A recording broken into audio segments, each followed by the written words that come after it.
happening here. We're flying over ISIS front lines. This is the only protection we have. The nerves are still very much on edge. Firefighters have been battling this blaze for weeks. What do you say to people who question climate change? We need to do something now. Ivan Watson, CNN.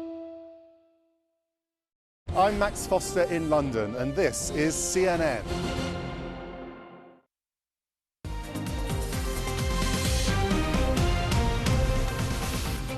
Hello and welcome. I'm Bianca Nobilo in London, and this is the Global Brief. As Russia strengthens its grip on Severodonetsk, Joe Biden says the US will send advanced rocket systems to Ukraine. Then Turkey digs in its heels on its stance to block Sweden and Finland from joining NATO. So I'll be speaking live to NATO Secretary General Jens Stoltenberg.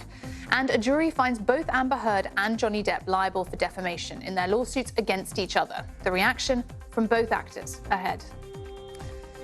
Russia appears closer than ever to seizing the entire region of Luhansk, but Ukraine is not giving up the fight. The governor of Luhansk says that Russia now controls 80% of Severodonetsk. He says that Russian forces are storming the city and are consolidating their hold. Ukraine says some of its troops have retreated to more defensible positions, but others are still battling to push the Russians out. President Volodymyr Zelensky calls the situation in eastern Ukraine very difficult. He says the country is losing 60 to 100 soldiers every day. Meanwhile, President Joe Biden has announced that the US will send advanced rocket systems to Ukraine. The new weapon is the High Mobility Artillery Rocket System, or HIMARS, a mobile unit that can fire multiple missiles with better range and precision than any of the systems that Ukraine has now. Senior US officials told reporters that the systems will have a range of about 80 kilometers and will allow Ukrainian troops to strike key Russian targets. The Kremlin is condemning the decision. Russian Foreign Minister Sergei Lavrov warns weapons like this could drag the West directly into the conflict. And the Kremlin spokesman Dmitry Peskov says the US is adding fuel to the fire. Peskov also says the new weapons would not encourage the Ukrainian leadership to resume peace talks. The Kremlin says that it doesn't trust Ukraine's promises not to fire those weapons into Russian territory. But US Secretary of State Antony Blinken said that Washington has faith that won't happen during a news conference with NATO Secretary General Jens Stoltenberg. Specifically with regard to weapon systems being provided, the Ukrainians have given us assurances that they will not use these systems against targets on Russian territory. There is a strong trust bond between Ukraine and the United States, as well as with our allies and partners. Let's turn back to the situation on the ground in Ukraine, focusing on the recently liberated villages across some parts of the country. Some residents are making horrific discoveries, finding the bodies of people who were killed while under Russian occupation. Our Matthew Chance has the details. In the liberated villages north of the Ukrainian capital, the streets are lined with the scars of war. And it's not just buildings destroyed. We met Sergei, a villager whose home was overrun by Russian troops, who then shot him, he says, and left him for dead. So it went there and then it went out the back. He shows me the gut-wrenching bullet wounds, but his emotional scars run even deeper. Sometimes I have nightmares and can't sleep at night. And I pray they won't ever come back, he tells me, through tears of pain and anger. I'll never forgive Russians for what they did, he says. And they did much worse. Just steps from Sergei's door, police forensic teams are unearthing yet another crime scene. Weeks after Russian troops were pushed from this area, locals are still finding the bodies of their neighbours. We were shown 3 makeshift graves on this street alone. What do you think when you see this? What goes through your mind when you see these bodies being dug from these shallow graves at the side of the road? So we see that Russian troops have already gone for more than 1 month. But we still find the evidence of their presence. That's astonishing, isn't it? That even a month after they've gone, more than a month, so still finding bodies. as it has Ukrainian officials tell me more than 320 civilians are still missing in this region alone. But one by one, they're being found. As a lot of people are missing, you cannot imagine the eyes of mothers whose children were lost. You cannot imagine eyes of relatives whose beloved have been captured or have been killed on the front line. It is a awful, grim business, digging up the bodies of the thousands of people scattered across this entire country in shallow graves that have yet to be identified. This was Vitali, just 43 years old, and the neighbours tell me he didn't present a threat to the Russians. He wasn't a soldier. In fact, he was vulnerable. He didn't have a job. He drank too much. His family had left him. But he was hungry, and he was trying to get some food from a Russian vehicle that was parked just here when they caught him and shot him dead.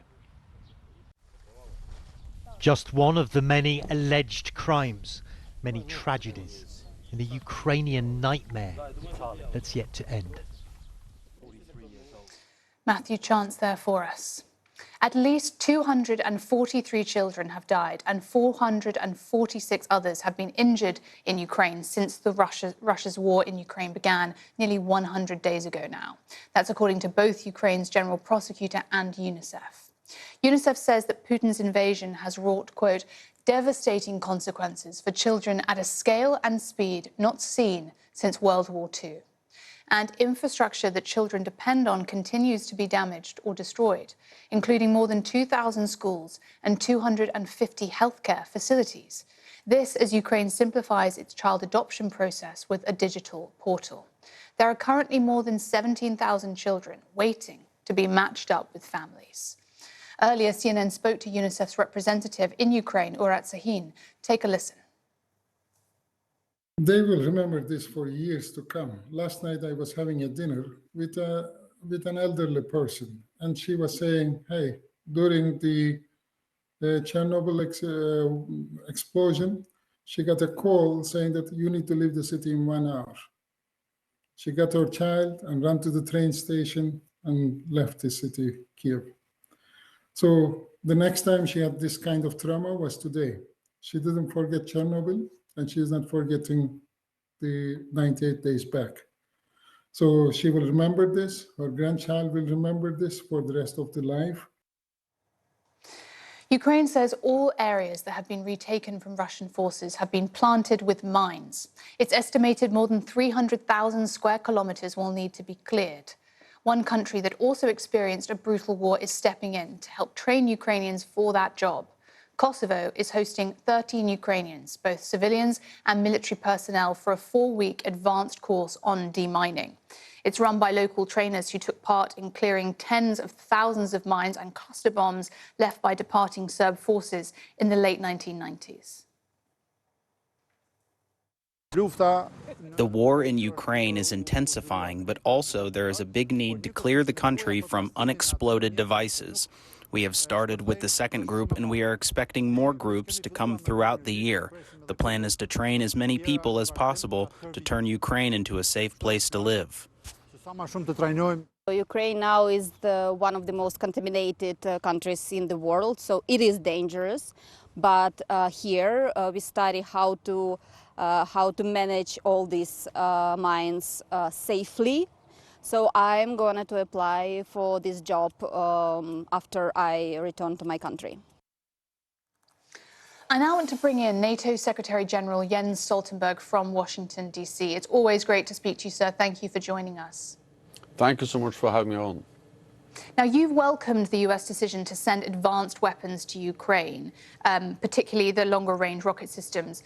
But as we've said earlier in the programme, Russia's foreign minister has called that, quote, a direct provocation aimed at drawing Western countries directly into the conflict. So do you foresee Russia retaliating to this decision, and how? No, I don't foresee that, because what NATO allies and NATO is doing is to provide support to Ukraine to uphold the right for self-defense. And this is a right which is enshrined in the UN treaty. NATO and NATO allies are not part of the conflict, but we provide support to a sovereign independent nation, Ukraine, which is suffering the brutality of President Putin's aggressive war against their country, and therefore we support them. Now, we're on the 98th day of this brutal war. Ukraine's President Zelensky said last night that up to 100 Ukrainian soldiers are dying every day, atrocity after atrocity committed against innocent civilians. You have said that the Western world needs to prepare for a long war with ongoing support for Kyiv. What kind of length are you talking about, and what does the support look like from NATO's perspective in the longer term? NATO, the United States, we were very precise in predicting this war. We actually predicted it last fall, and we shared intelligence and made it public our warnings about the Russian plans. It's much harder to predict how this war will evolve because wars are by nature unpredictable. They are dangerous, and therefore I'm careful about predicting how it will evolve. But what I can say is that we need to be prepared for long haul, and therefore we need to be prepared for continued support, both military support, but also unprecedented economic sanctions, and then also humanitarian support, and also start to work with Ukraine on how to rebuild the country after the war ends. Now, NATO and the West, in part due to your leadership, has been really galvanized by the outrage at Russia's barbarism. Do you have any concerns that the outrage felt about the acts committed by Russia will not be maintained longer term and unity won't be sustained, because there are divisions in approach between NATO countries naturally, especially as the economic impact of cutting off Russia worsens for countries?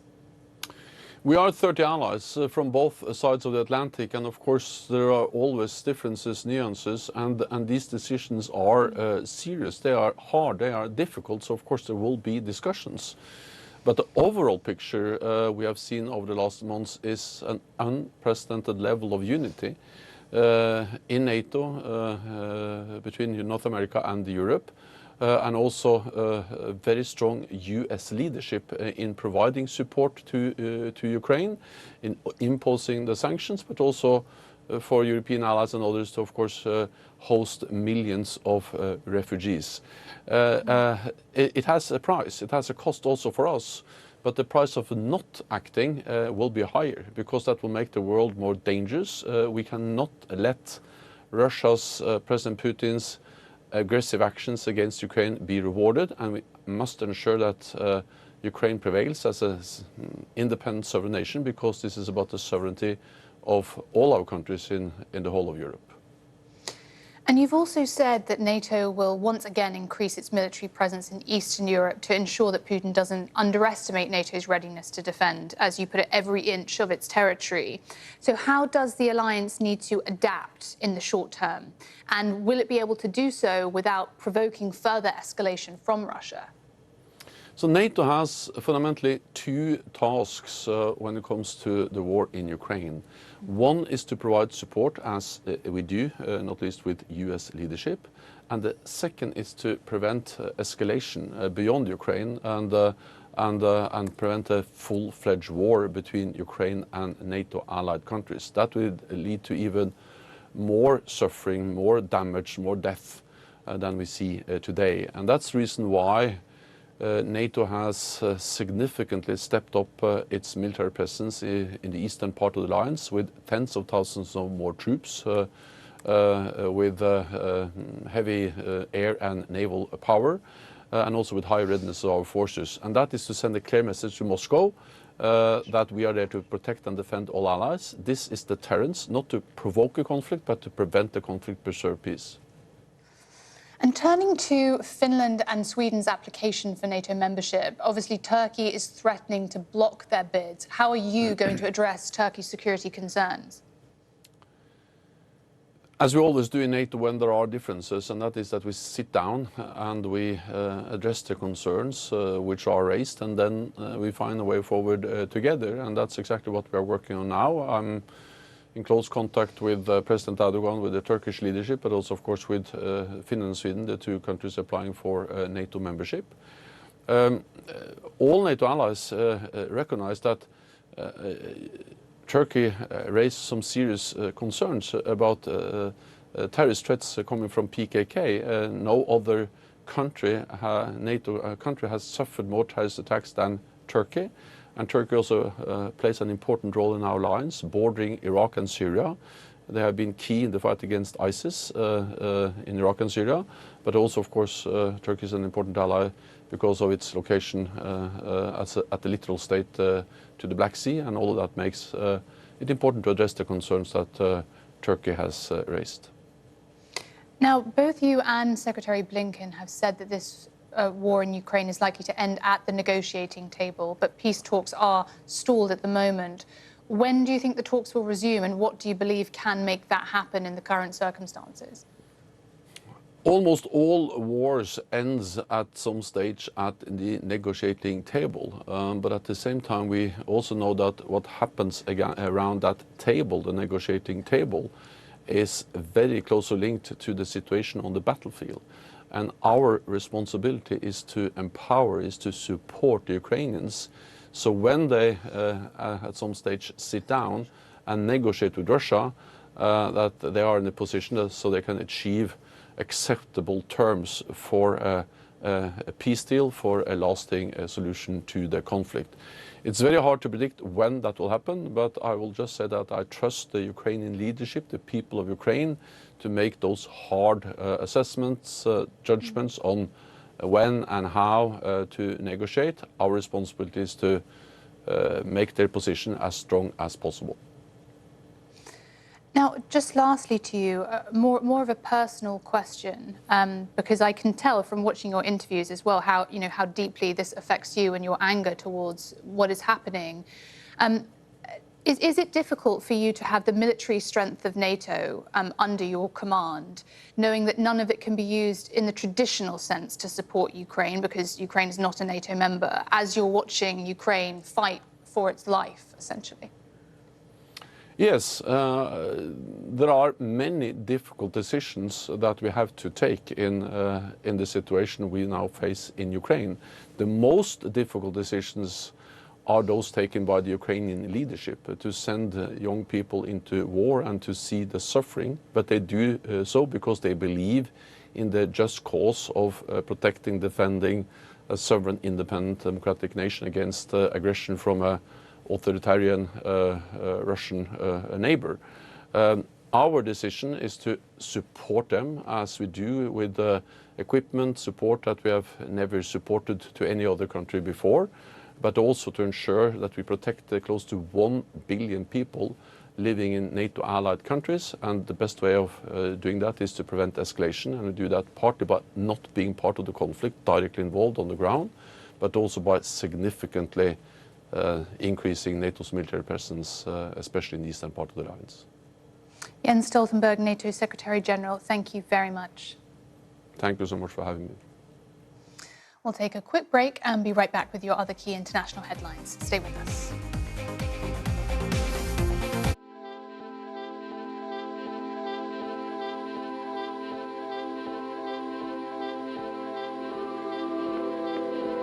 Almost all carbon emissions come from industries that shape our world.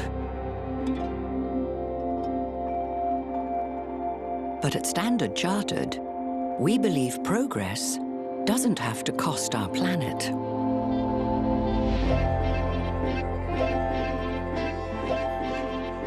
That's why we're helping our clients change the way they operate by mobilizing $300 billion in green and transition finance, accelerating the transition to a net zero world.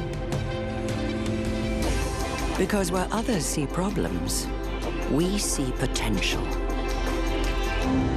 We're Standard Chartered, and we're here for good. Afghan women are afraid that this is the beginning of your efforts to erase them from the workspace. Malumnis, it's not clear. Even if we appear with the burqa, maybe they will say that women's voices are forbidden. Did you ever imagine that you would be prevented from going to school? Girls' education is fundamental to the dignity of Afghan life. Do you believe that young girls will be allowed to go to school here in Afghanistan?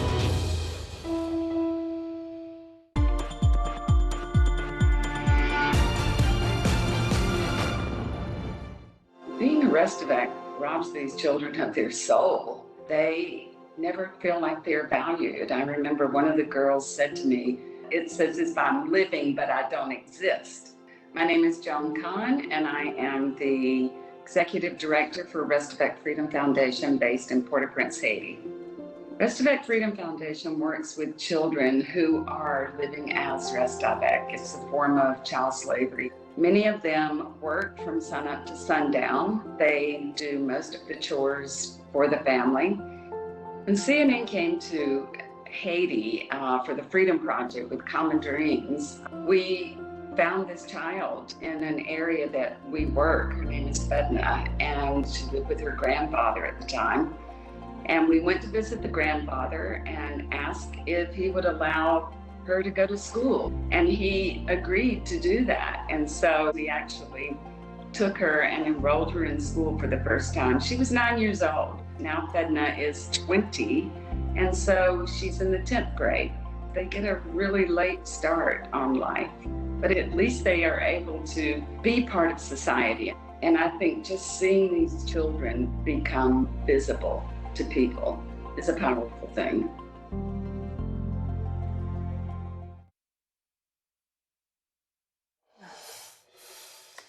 The verdict is in for the high-profile civil trial pitting actor Johnny Depp against his ex-wife, actress Amber Heard. A jury has found both liable for defamation against the other. It awarded Depp $10 million in compensatory damages and $5 million in punitive damages. Heard was awarded $2 million in compensatory damages and nothing for punitive damages. Now let's take a look at the other key stories making international impact today. More than 6,000 people displaced by Brazil's floods and mudslides are turning to shelters, including a local elementary school. The death toll has reached 106 people following torrential rains that began a week ago. Rescue operations continue for those that are still missing. And Chinese state media says a strong earthquake hit the southwestern province of Sichuan on Wednesday, killing at least 4 people. Dozens are said to be injured. The same area was hit by a powerful earthquake 9 years ago, killing more than 100 people then. Tesla CEO Elon Musk is telling his employees in emails that were leaked to return to the office at least 40 hours a week or quit. This policy is at odds with the one that the tech company Musk is trying to buy has, that's Twitter. It told employees they could work remotely forever if that's what they wanted. And a record number of women have been appointed to Australia's new cabinet. The ministers also include Indigenous Australians and religious minorities in what's being hailed as an important step for representation in the country. A total of 10 women were included in Prime Minister Anthony Albanese's team.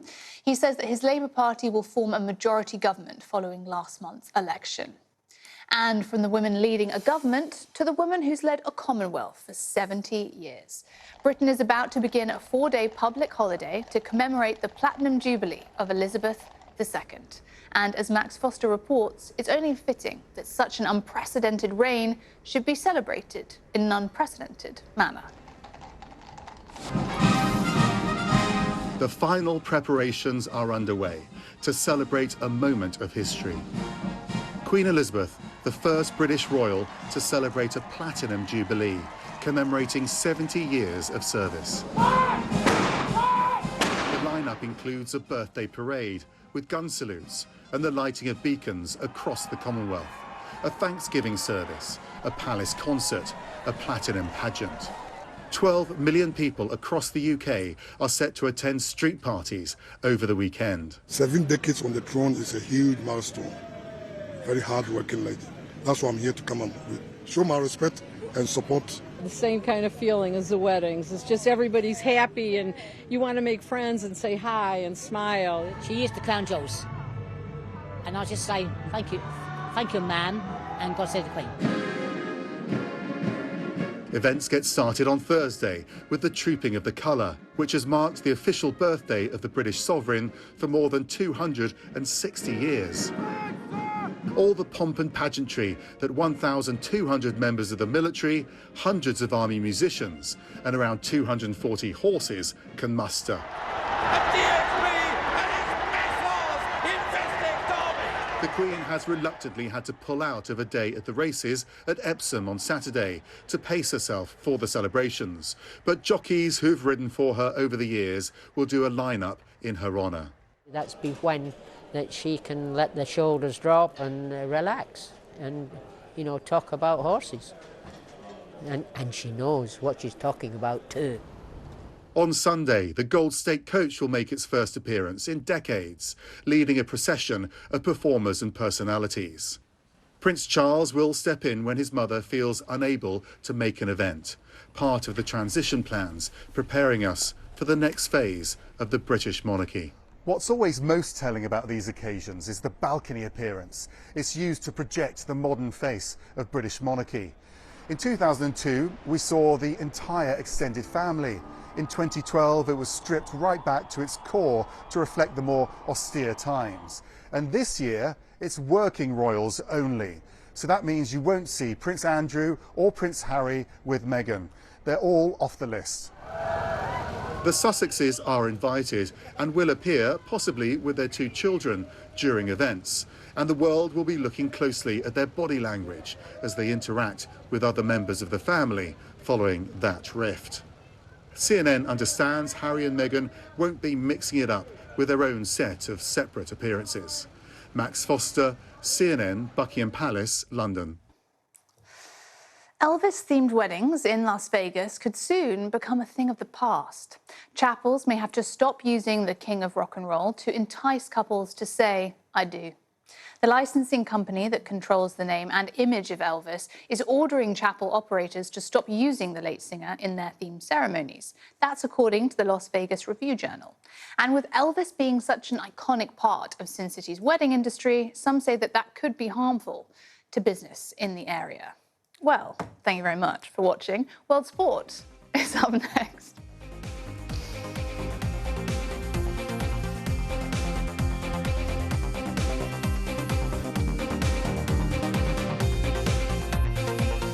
It's a mystery that gripped the world. If you have Madeleine, let her come home to her mummy, daddy, brother and sister. A young girl's disappearance from a seaside resort. Please give our little girl back. 15 years later, a major break. Portuguese authorities have said that they have named a suspect. CNN investigates. So to be clear, the formal suspect is a convicted rapist and a known pedophile. Missing Madeleine McCann, Saturday. Our mission here at CNN and journalists, the news comes first. That's when your heart beats a little bit faster. More breaking news that we are following right now. You really work as hard as you can, getting the facts. We're learning more about our lead clot. It is critically important. To our viewers in the United States and around the world, welcome to the Situation Room. We have breaking news.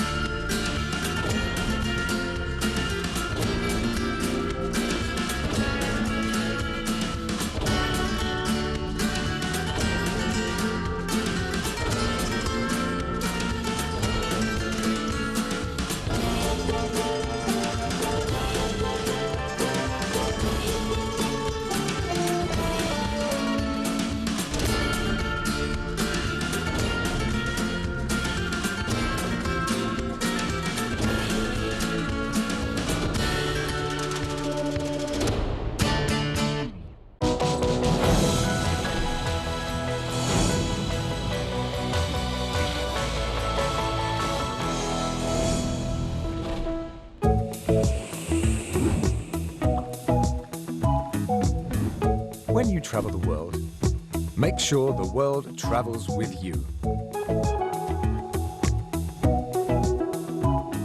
Check in, log on, and get connected with all of the latest developments at your fingertips. CNN Partner Hotels. Connected to your world.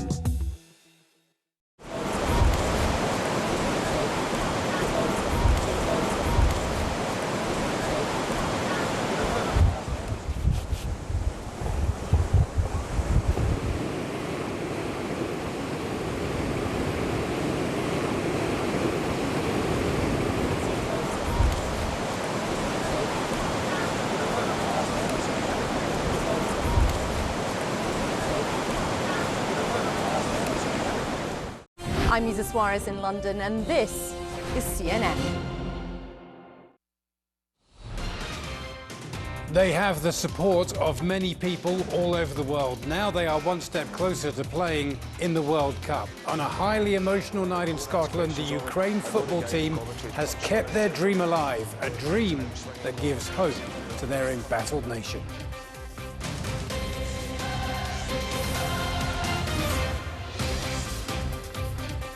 Hello there and welcome to World Sport. We're coming to you from CNN Centre. I'm Don Riddell. These last 3 months have been a complete nightmare for the people of Ukraine, whose country was brutally invaded by Russia. Thousands of people have been killed, millions displaced, and whole towns and cities turned to dust. There is not much that can bring a smile to their faces, but the success of their sports teams on the international stage can lift morale, and so Wednesday's World Cup playoff win against Scotland in Glasgow was hugely important. It was an epic performance from all of their players. Obviously, of course, everyone knows the situation right now in Ukraine, and every single game for us is like a final game. But to be fair, we have dreamed like a team to be on the World Cup, so we have one more game, one more final, and we need to win it. We need to take it. Otherwise, this game is not going to mean anything. World Sports' Alex Thomas was inside the stadium at Hampden Park for what I'm sure was a pretty unique football experience. Alex, how would you describe the atmosphere that you've just experienced tonight? Don, for much of the day, it was like any other build-up to an international football match. Fans singing and chanting in the streets, both sets of supporters very friendly towards one another. But clearly we've known for days, weeks even, how much more significant this is than just another football match. And already before the game, you had Zinchenko, who you heard talking just a few moments ago, thanking Scotland for being so amenable at rearranging this playoff game because of the unique circumstances of the war back in their home country and the need to postpone it. Ukraine coming into this underprepared, spending a month at a training camp in Slovenia, but backed up by the few thousand supporters that could make it and were very noisy in one corner of Hampden Park Stadium. You had Scottish bagpipes going up. And even at the end there, after Ukraine had done it and Scotland fans got over their disappointment, they stayed in the stands to applaud the Ukraine players off the pitch. And outside we saw similar scenes. Scotland fans joining in with Ukraine fans as they sung up for his club Benfica in his first season for the Portuguese side, shortly after Russia had invaded his home country of Ukraine, and everyone in the stadium was aware of the circumstances and gave him a huge round of applause. More of that goodwill you were talking about, Dom. And let me read you out a quote from the Ukraine coach Alexander Petrakov after the game, saying, "I have no emotions. All my emotions are left on the football pitch. This victory was not for me, not for the players. It was for our country." And it's worth remembering, Alex, that players or men of their age are not allowed to leave Ukraine at the moment. This is very important diplomatic work. This means so much more to them than just football and the chance to play in a tournament. They're not yet at the World Cup yet, though, Alex. If they're going to play in Qatar, they've got to go to Cardiff and beat Wales on Sunday. I'm sure the emotions around that game will be very similar to what you've just experienced. How do you assess their chances of going all the way now? They've got to be really good, haven't they, Dom? Because Scotland had a decent record at Hampden Park and were playing well and had more match experience. Ukraine standing again in this game. You feel like there's momentum behind Ukraine. They are doing their best to ride that wave of emotion and not have it sweep over them. Such such of the memories and the thoughts and the feelings of what they know all their loved ones back in Ukraine are going through. As you say, possibly as little as 90 minutes away from booking a place at Qatar 2022, and then it really will be a fairy tale story. Yeah, it's been a very special and no doubt an emotional night. Alex Thomas, thanks very much. You're watching World Sport on CNN. We'll be right back.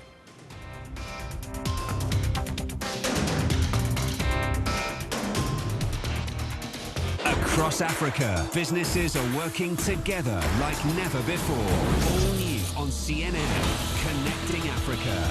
Join me, Eleni Jokas, as we crisscross the continent to show you how new connections are revolutionizing commerce in Africa. This month, Connecting Africa through technology. The fintech space in Nigeria and across Africa is really growing very well. Connecting Africa on CNN, in association with Afreximbank. If I have the opportunity to leave the world in a little bit better place than when I got here, then I'm kind of participating in that. So I think it's important. We're being the largest jewelry company out there in volume terms.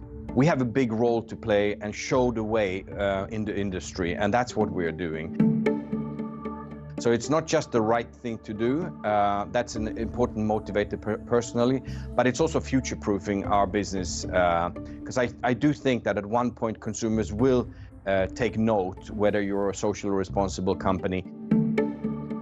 We can already see, of course, NGOs are pushing this agenda, but I can also see that the financial community is now starting to raise the bar and require companies that they invest in to have a proper attempt to do some work in the sustainability area.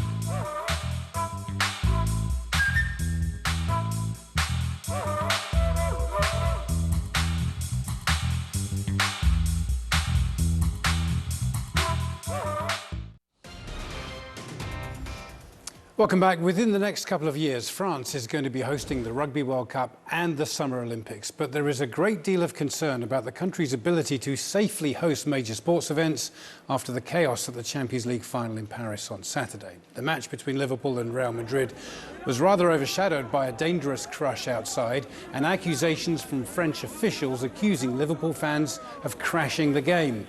French ministers have claimed that some 35,000 fans arrived either without tickets or holding forged tickets, which led to a crush of people outside the Stade de France. Now, Liverpool have rejected those claims. They have demanded an apology.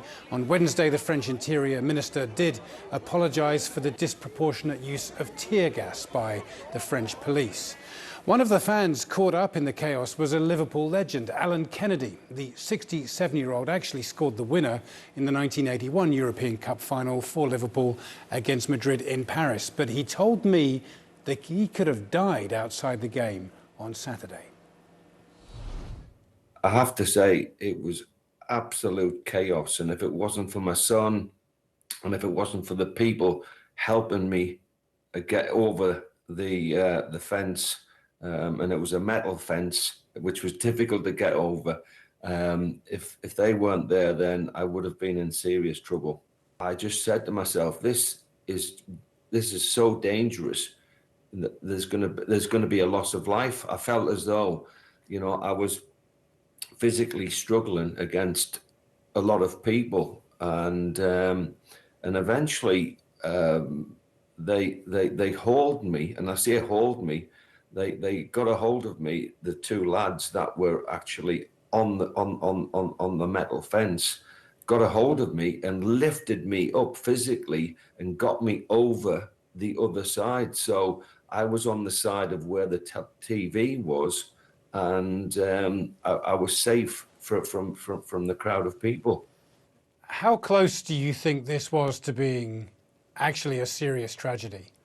I think it's as close as you'll ever get.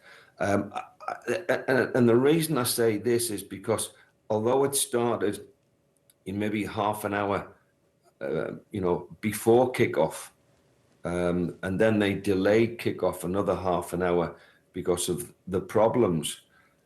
Even when we got into the stadium, there were still problems with, ticket distribution and who was sitting where.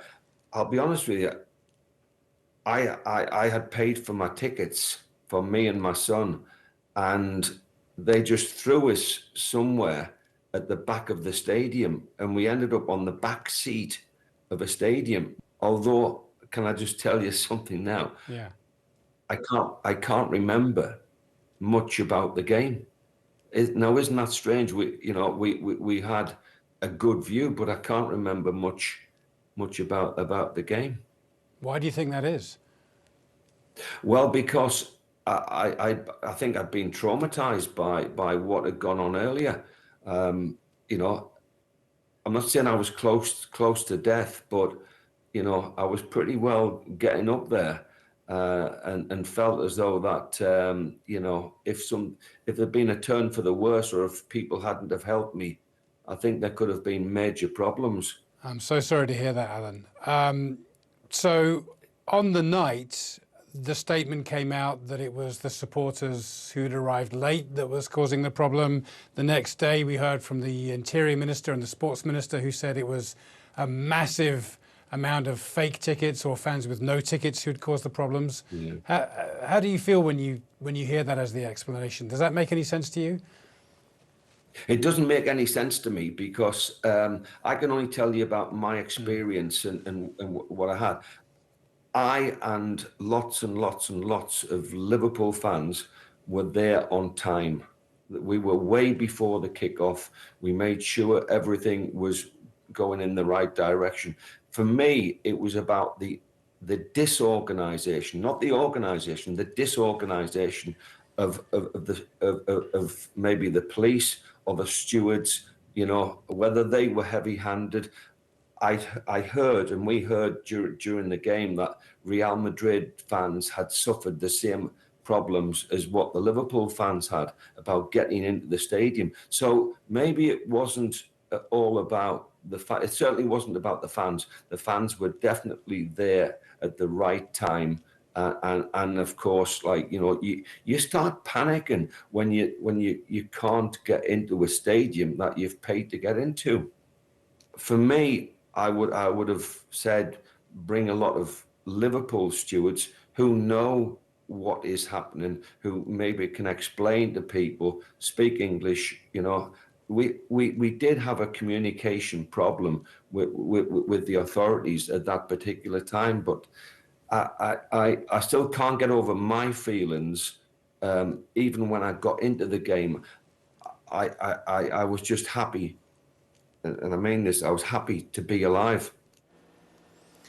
Some very powerful testimony from Alan Kennedy. Multiple investigations are now underway to try to get to the bottom of what really happened around that game in Paris. Next up on World Sport, we've got the latest on the breakaway Saudi Golf League. We now know which players will be involved, but is Phil Mickelson among them? That's next. Afghan women are afraid that this is the beginning of your efforts to erase them from the workspace. Malumnis, it's not clear. Even if we appear with the burqa, maybe they will say that women's voices are forbidden. Did you ever imagine that you would be prevented from going to school? Girls' education is fundamental to the dignity of Afghan life. Do you believe that young girls will be allowed to go to school here in Afghanistan?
Africa Avant-Garde, Saturday on CNN, in association with Access Bank.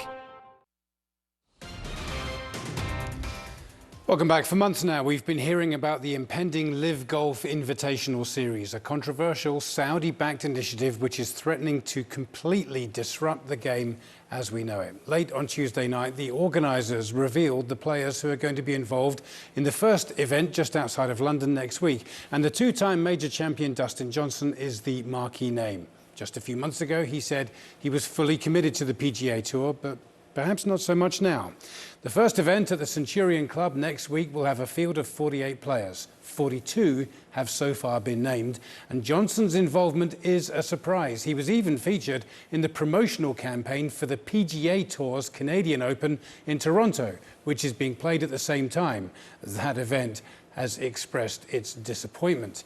There are 5 other major champions who will be involved as well: Sergio Garcia, Martin Kaymer, Graham McDowell, Louis Oosthuizen and Charles Schwartzel. This is a pivotal moment for the World Game, and nobody is exactly sure what's going to happen next. Will the golfers be able to pick and choose now where they play, or will the PGA Tour banish anyone who dares to look elsewhere? The PGA Tour has now said this, quote, "As communicated to our entire membership on May the 10th, PGA Tour members have not been authorised to participate in the Saudi Golf League's London event. Under PGA Tour tournament regulations, members who violate the tournament regulations are subject to disciplinary action." The PGA Tour stop this week is at the Memorial in Ohio, and players are inevitably being asked about these latest developments. Rory McIlroy says that he feels that golfers should be free to play wherever they choose. I'd say indifferent is probably the way I would describe it. A couple of surprises in there, I think. I certainly don't think they should drop the hammer. Look, they're well within their rights to enforce the rules and regulations that have been set, but there's going to be it's going to end up being an argument about what those rules and regulations are. So, like, I have some very close friends that are playing in this event in London, and I certainly wouldn't want to stand in their way for them to do what they feel is right for themselves. So. It's not something that I would do personally, but I certainly understand why some of the guys have went, and it's something that we're all going to just keep an eye on and see what happens over these next few weeks. But I mean, I certainly don't think the field is anything to jump up and down about. I mean, whenever you sit down and look at some of those things, it's very appealing to some of those guys that are in that position. So, again, I'm not in that position, and it's not something that I would do, but, you at least have to try to put yourself in other people's shoes and see where they're coming from. He is referencing to the fact that players involved in that tour are being promised huge amounts of money. Meanwhile, what about Phil Mickelson? The 6-time major champion has been linked to the Saudis for months. After his controversial remarks about the breakaway tour, he hasn't played on the PGA Tour since February. He wasn't named amongst the 42 players listed so far, but there are 6 places that have yet to be filled. Meantime, a huge week on the international women's golf calendar, with all eyes on the US Women's Open, where a number of very storied names are among the elite field taking centre stage. With more on that, here's our Rolex Minute.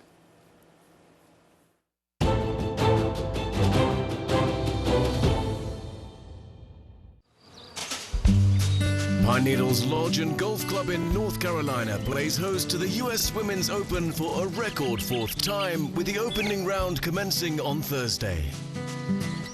The tournament was first held at this venue back in 1996, when Annika Sorenstam claimed the 2nd of her 3 US Open titles. And the 10-time major champion will be back this week, her first appearance at the Open for 14 years. World number 6, Lexi Thompson, has 3 top 5 finishes to her name at this event and enjoys a strong connection with the course, having made her debut here 15 years ago, age 12. Meanwhile, former world #1 Nelly Korda returns to competition after 4 months away and will be among the favourites to dethrone Yuka Sasso, who last year became the first major winner, male or female, from the Philippines.